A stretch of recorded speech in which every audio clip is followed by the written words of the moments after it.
చూడండి రైతు మిత్రులారా, మనము ఈరోజు జింకును తీసుకురావడం జరిగింది. ఇది జింకు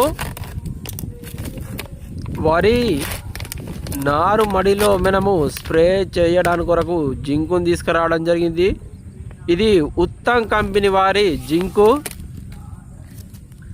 చూడండి రైతు మిత్రులారా, చూడండి ఇక్కడ జింక్ అని రాయబడి ఉంది. అన్ని రకాల పంటలలో కూడా దీన్ని ఉపయోగించవచ్చు. జింకు లోప నివారణకు లేదా జింక్ లోప సవరణకు ఇది చాలా బాగా ఉపయోగపడుతుంది. అన్ని రకాల పంటలలో కూడా ఇది చాలా బాగా ఉపయోగపడుతుంది మిత్రులారా. ఇప్పుడు మనం ఒక చిన్న బకెట్ తీసుకోవడం జరిగింది.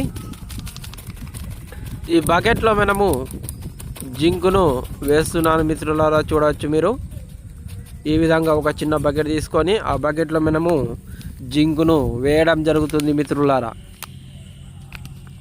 ఈ విధంగా మనం జింకును బకెట్లో వేసిన తర్వాత మనకు అందుబాటులో ఉన్నటువంటి నీటితో ఆ జింకును మనము కలుపుకోవాలి. ఒక స్ప్రే పంపుకు మనం ఒక 5 గ్రాముల నుండి 10 గ్రాములు జింకును మనము స్ప్రే చేసుకోవాల్సి ఉంటుంది. ఇక్కడ చూడండి మిత్రులారా, నారుమడి ఎరుపుగా ఉన్నా లేదంటే పసుపచ్చగా ఉన్నా కూడా దాన్ని నివారించడానికి జింక్ అనేది చాలా బాగా ఉపయోగపడుతుంది. జింక్ ఉన్నప్పుడే వరి నారు అనేది పచ్చగా ఆకుపచ్చగా కనబడుతుంది. కావున మనము జింకును స్ప్రే చేసుకోవాల్సి ఉంటుంది రైతు మిత్రులారా. చూడండి రైతు మిత్రులారా, ఇప్పుడు మనము స్ప్రేయర్ పంపు తీసుకురావడం జరిగింది. ముందుగా ఇప్పుడు స్ప్రేయర్ పంపులో మనము కొన్ని నీటిని పోసుకోవడం జరుగుతుంది. ముందుగా మనం నీటిని స్ప్రేయర్ పంపులో పోసుకోవాలి. ఈ విధంగా స్ప్రేయర్ పంపులో మనం నీటిని పోసుకున్న తర్వాతనే మనము కెమికల్, ఇక్కడ జింకు తీసుకున్నాం కాబట్టి జింకును పోయాల్సి ఉంటుంది.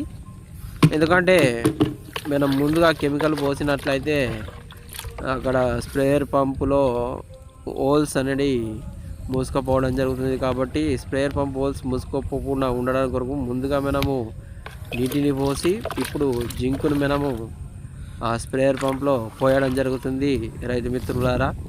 ఈ విధంగా మనము జింకును స్ప్రేయర్ పంపులో పోసిన తర్వాత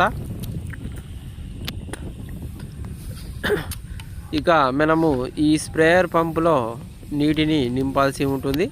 ఇక్కడ మనకు అందుబాటులో ఉన్నటువంటి నల్లను ఆన్ చేసుకొని మనం నీటిని బకెట్లో నింపుకుంటున్నాము మిత్రులారా. ఈ విధంగా బకెట్లో నీటిని నింపుకొని మనము ఈ బకెట్తో నిండినటువంటి నీటిని స్ప్రేయర్ పంపులో పోయాల్సి ఉంటుంది రైతు మిత్రులారా.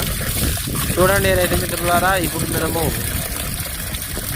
ఈ బకెట్లో ఉన్నటువంటి నీటిని మనము స్ప్రేయర్ పంపులో పోస్తున్నాం మిత్రులారా. మీరు ఇప్పుడు ఈ వీడియోలో చూడవచ్చు. చూడండి మిత్రులారా, ఇప్పుడు మనము స్ప్రేయర్ పంపులో నీటిని పోయడం జరుగుతుంది మిత్రులారా.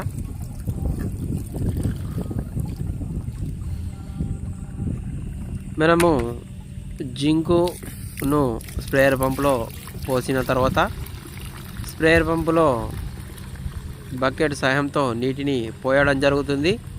ఈ విధంగా బకెట్ సహాయంతో నీటిని స్ప్రేయర్ పంపులో పోయాల్సి ఉంటుంది రైతు మిత్రులారా. స్ప్రేయర్ పంపు మూతి వద్దకు నీరు వచ్చే వరకు మనము పోస్తూనే ఉండాలి రైతు మిత్రులారా. చూడండి రైతు మిత్రులారా, స్ప్రేయర్ పంపు మూతి వద్దకు నీరు వచ్చిన తర్వాతనే మనం ఈ నీరును పోయడం ఆపివేయాలి.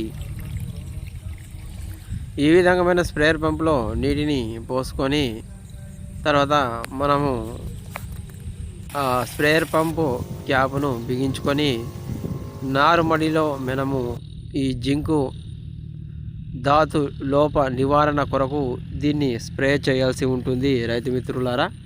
ఇక్కడ చూడండి మిత్రులారా, ఎక్కడెక్కడైతే మనం నార్మల్లో ఎరుపుగా ఉంటుందో లేదంటే ఆ పసుపు రంగులోకి మారుతుందో ఆ నారును మనము ఆకుపచ్చ రంగులోనికి మార్చడానికి ఈ జింక్ అనేది చాలా ఉపయోగపడుతుంది. చూడండి మిత్రులారా, నేను ఇక్కడ వరి నార్మల్లో స్ప్రే చేస్తున్నాను మిత్రులారా. వరి నార అనేది ఎరుపెరుపుగా పసుపుగా రంగుగా ఉంది. దీన్ని నివారించట కొరకు నేను ఇప్పుడు ప్రస్తుతము ఇక్కడ స్ప్రే చేయడానికి కొరకు రావడం జరిగింది రైతు మిత్రులారా. ఈ విధంగా మనము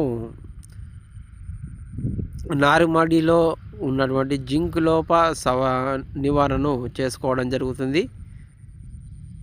చూడండి మిత్రులారా, మీరు కూడా మీ వరి పంట ఈ విధంగా చేసుకోండి. Please like, share and subscribe.